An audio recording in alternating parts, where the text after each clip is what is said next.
Good morning, bakers. Okay, I did a live feed on bread making for beginners on Facebook yesterday, and I did it all sideways.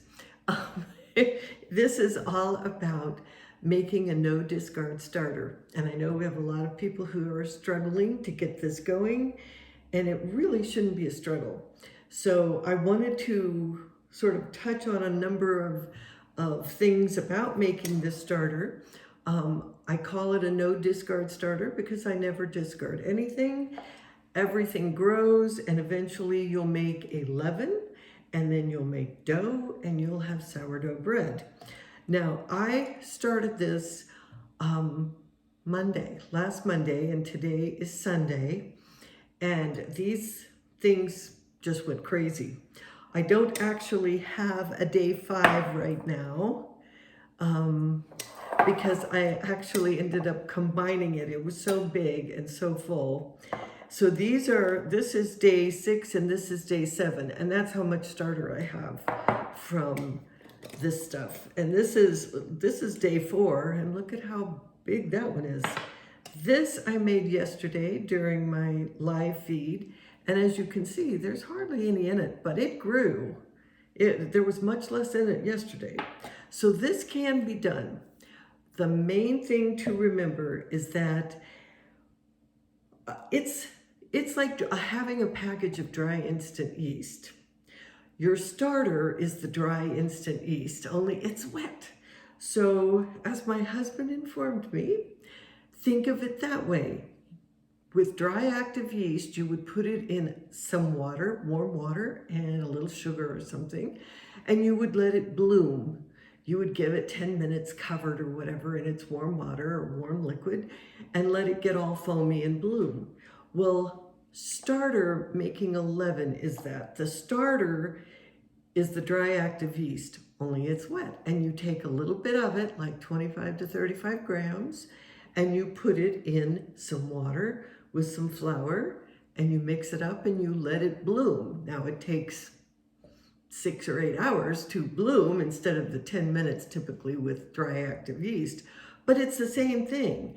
And then that's what you use to make your dough, is that leaven. And I call it leaven, not discard, because once again, I don't throw anything away. I use every bit of my flour and water mixtures and never have to discard.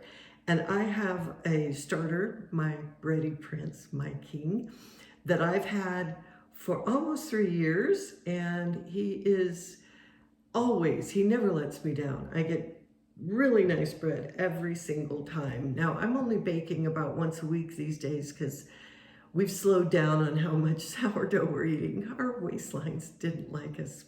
So anyway, now we're eating less. And now I'm gonna have starter everywhere. All right, so let's get started. First of all, let's explain jars and containers. I start out with a 1/2 pint ball jar. Now you can use whatever you like, but I find the wide mouth ball jars are the easiest to use. There are all kinds. There are pint-sized ball jars. There are quart ball jars. There are these sort of odd-shaped ones. Now the problem with this is that it's curved, and so it makes it a little bit hard sometimes to get your starter in and out. These wide-mouthed are flat, so it slides right out, comes right out.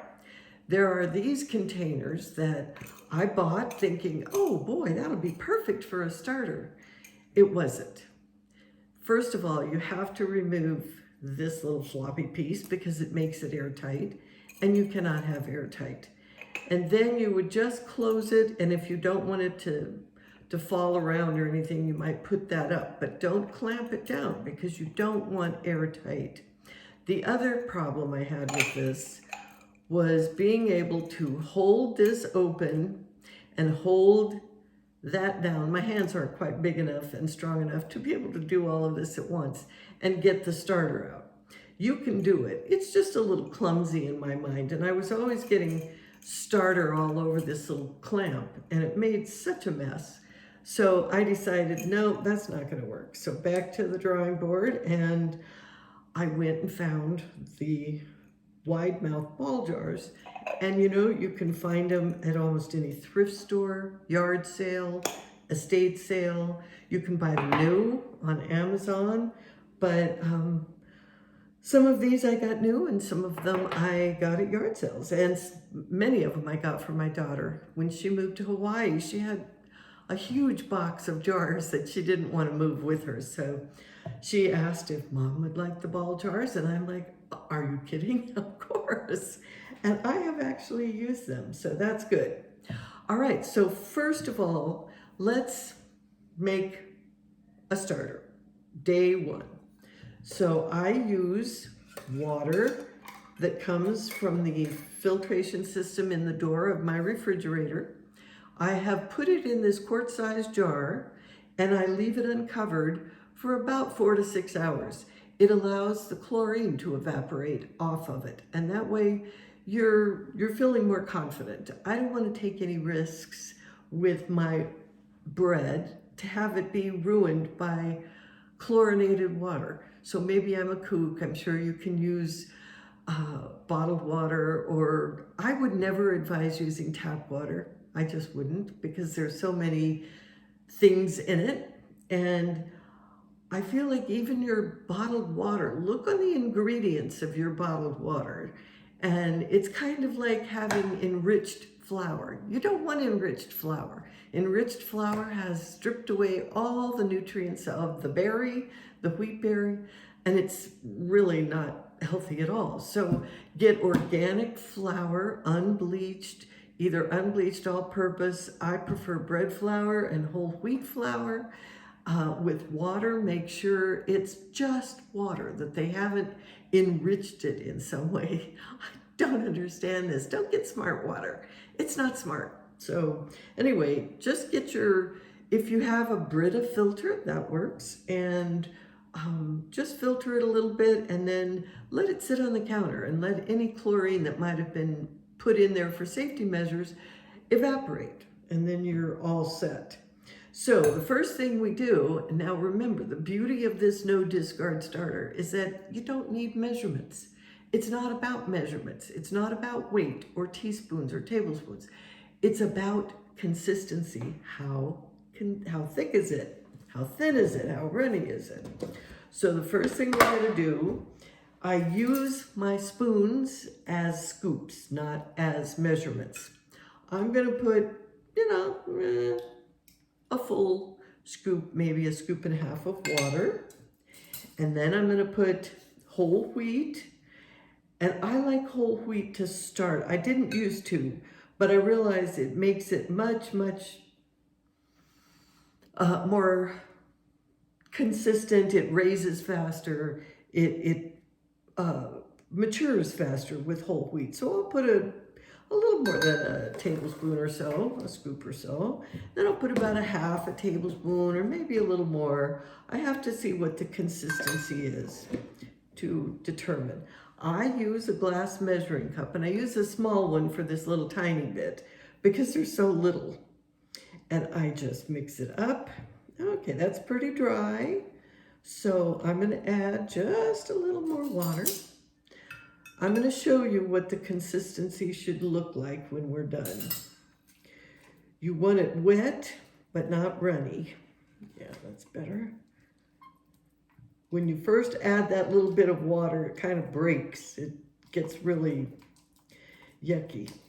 But then you mix it up really well, combine it, get lots of air into it, scrape it around from the bottoms and the sides.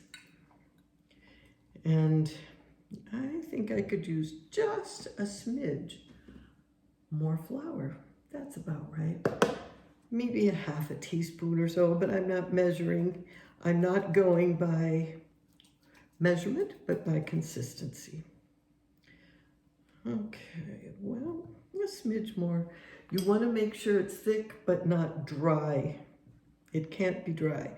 And since you're continually adding a little bit to it, it's going to be more by day 2, day 3. That's how come you're going to look like you have that much, because you're not measuring it. You're going by the consistency. Okay, that looks just about right. So let me show it to you. It's a blob, just a blob. And I'm gonna put that in my little tiny jar, my 1/2 pint. Here we go. And I can pretty well pick it right up. And then let's scrape it into the jar and try not get it on the sides if you can help it. Whoops. Because then it's hard to tell what's, but if you do, that's all right. Let's just clean down the sides of the jar as best you can so that you're gonna know whether it grew or not. It's not gonna grow much this first day. And that's how it looks. There's not that much in there. And then I need a lid. Whoops. I should have had my lids ready, sorry.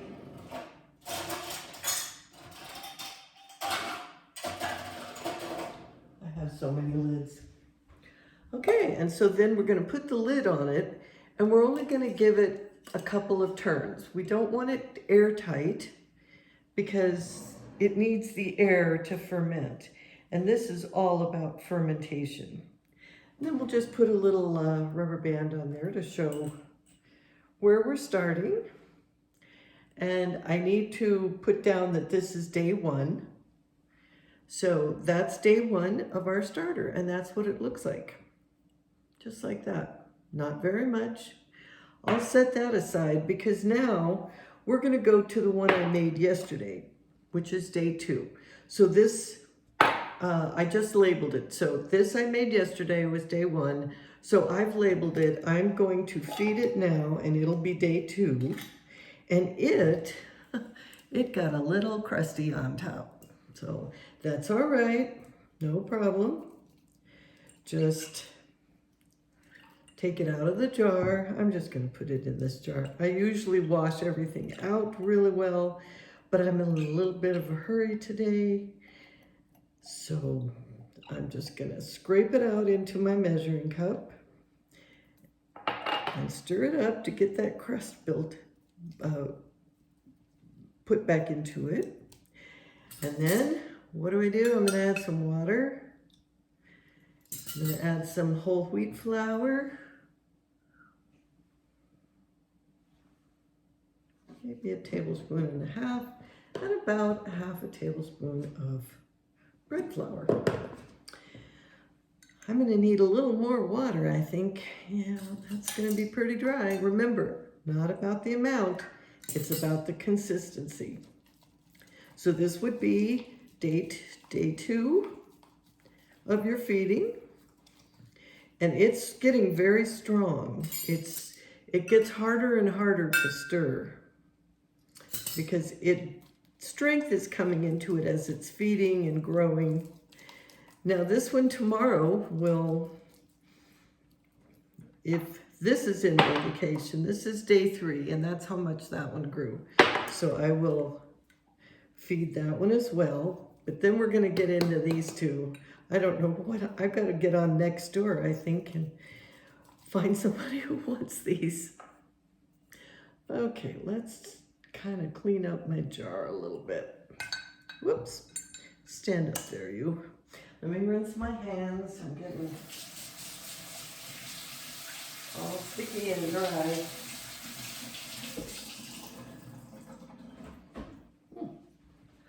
Okay, so let us add a little water.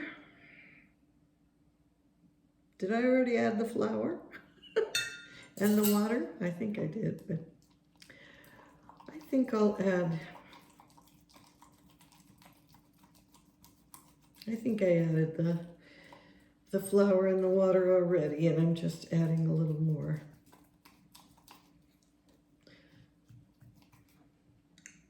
Yep, I did, because this was day 2. It's been very confusing with all these starters. I usually just have one, and this is trying to keep track of all these puppies has been really confusing. If I get distracted and do one other thing, I'm lost. Okay, just sort of scoot it into your jar gently. That's it. So this is now a day 2. That's going to go into my proofing box. Day 4, day 3. Where am I? Is this the one I just fed? No, I didn't just, oh, that's the one I just fed. Okay, I don't need to feed all of these while you're here. But the one thing I do want to talk to you about is these bad boys. Because these blew up, I mean, absolutely blew up to the top of the jars and overflowed.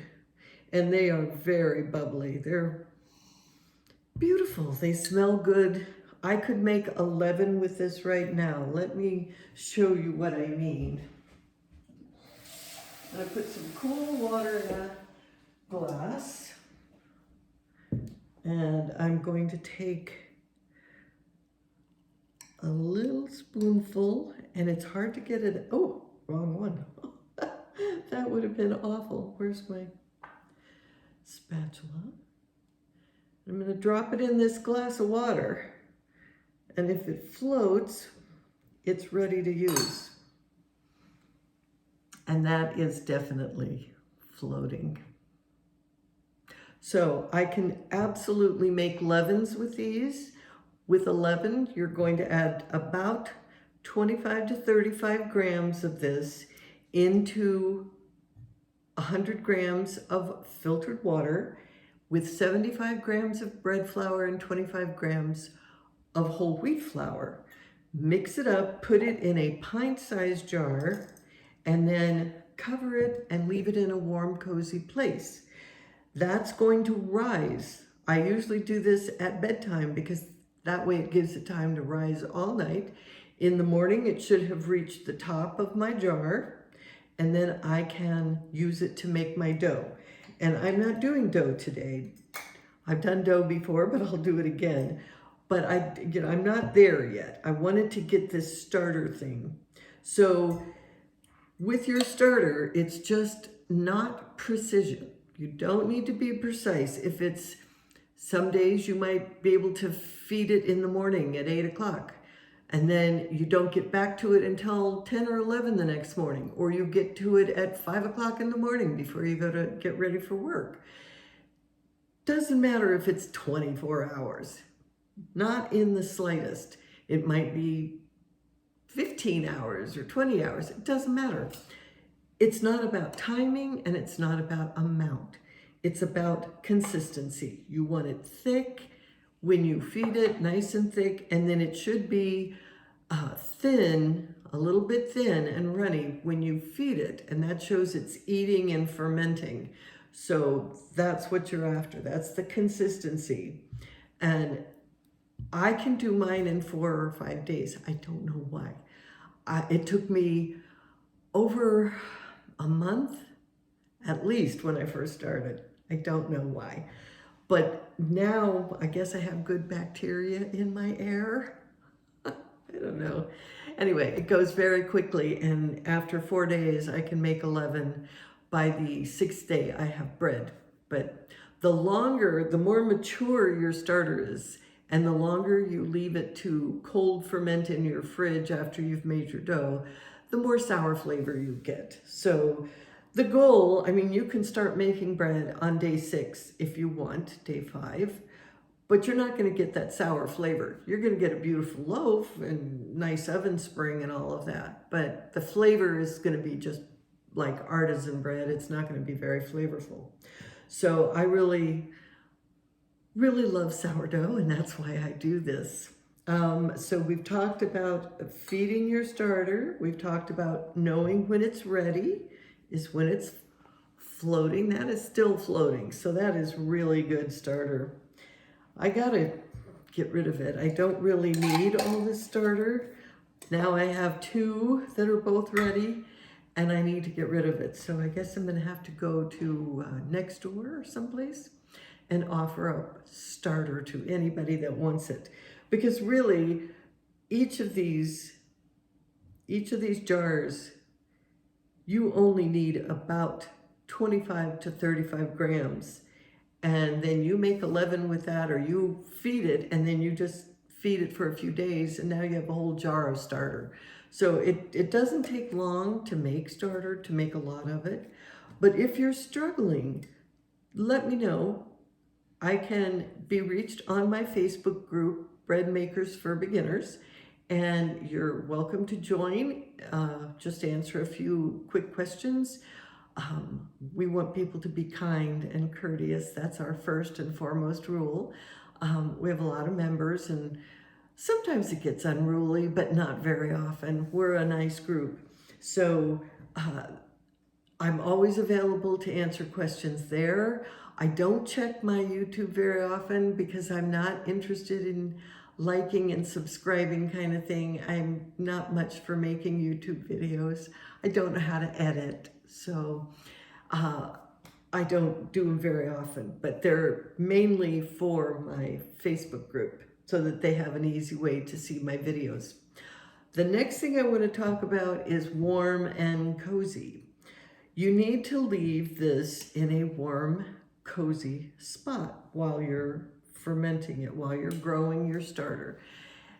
So the first place that most people use is their oven. Oven off, light on. And then you put a tea towel, cup towel, whatever you want to call it, some thin dish towel kind of thing, not a thick terry cloth thing, but just a cotton towel. You put that over the rack, and then you put this on top of the towel in the oven with the light on, oven off. Put a Post-it note or some sort of note over the controls of your oven so that nobody will turn it on by accident. You'll ruin it, and then you have to start over. So put a note on there so nobody turns the oven on by accident. You leave it in there with the light on until you're ready to feed it the next day. Then you can put it back. If your oven light doesn't work or you're not comfortable with doing that, there are all kinds of ways. I'm fortunate, my husband bought me a Broad & Taylor proofing box for birthday, Christmas, something, I don't remember, but it's a great, great box. I love it. I use it almost every day. But if you don't have a Broad & Taylor proofing box, you can make one. Get a plastic tub with a lid, about yay big, and then get a heating pad. Put a towel on the bottom of the tub at the very, put it inside on the bottom, put your heating pad on top of that towel, and then get another towel and put it on top of the heating pad so you're not putting direct heat right on your starter. And then set your starter right on top of that towel. Bring the cord out the top and then set the lid on it. It doesn't have to seal, just set it on there and turn your heating pad to low. And you can leave it in there for as long as you need. Now, most heating pads have an auto shut-off feature, so you'll have to go back from time to time and turn it back on. But that is a wonderful option, and it keeps a constant, steady temperature, a warm, cozy environment. I know people who have put it in their laundry room when they're drying clothes because the warmth of that dryer, even though it's vented outside, it warms up that small space.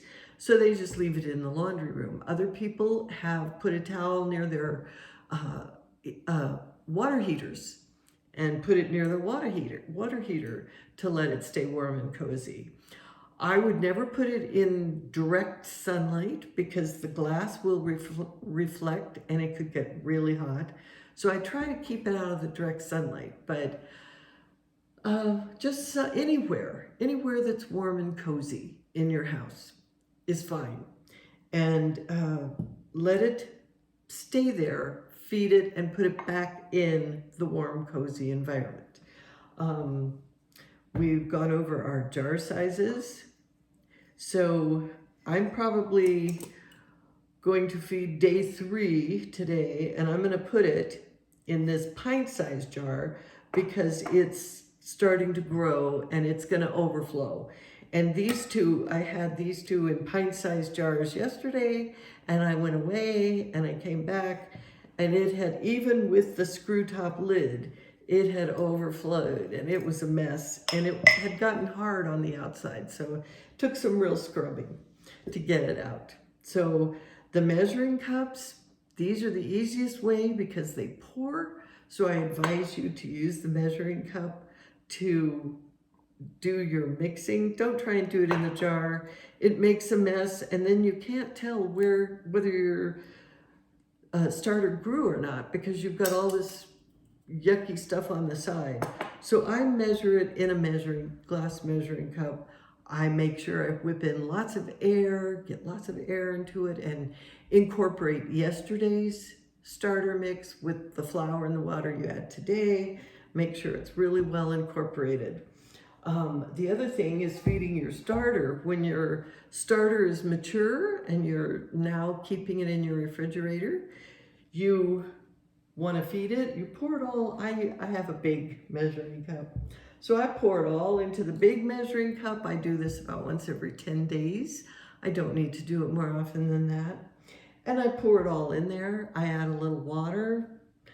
I put enough whole wheat and bread flour in there, mix it all up until I get that same consistency. And then I put it in the big quart-sized jar like this. And I keep a rubber band. I don't know why I keep a rubber band. I don't need to, but it's all about making sure it's thick, it's well incorporated. Make sure you get the old starter mixed in with the new flour. If you have more of this, once you start using it, you're going to have leftover because you're probably like this. You're going to end up with a lot. So incorporate that with whatever starter you already have in your fridge, but keep it in the fridge and don't worry about it. If you don't feed it for 2 weeks, 3 weeks even, you're going to get a little layer of hooch on the top, a little liquid separation. It's going to smell like alcohol because it is fermented. So that's all right. Just mix it up. Add your flour and water. Give it plenty of flour because it's hungry. If it's separating, it's starving. But if it's 2 or 3 weeks, it's starter. It's really hard to kill starter. Once you've got it going, it's very hard to kill. And then you can make anything you like. All sorts of, some people call it discard, like discard pancakes, crackers, cookies, whatever. I don't have any discard, so I call it a leaven. That's my leaven. The leaven is like having bloomed your yeast. That's the leaven, and that's what you put in your dough to make it rise. So that's your rising agent. Okay, I think that's about all I have. Look at this thing. It is still floating. I can't believe it. That's like 6-day-old starter, so it shouldn't be. And I know many of you are not going to have these kinds of results, but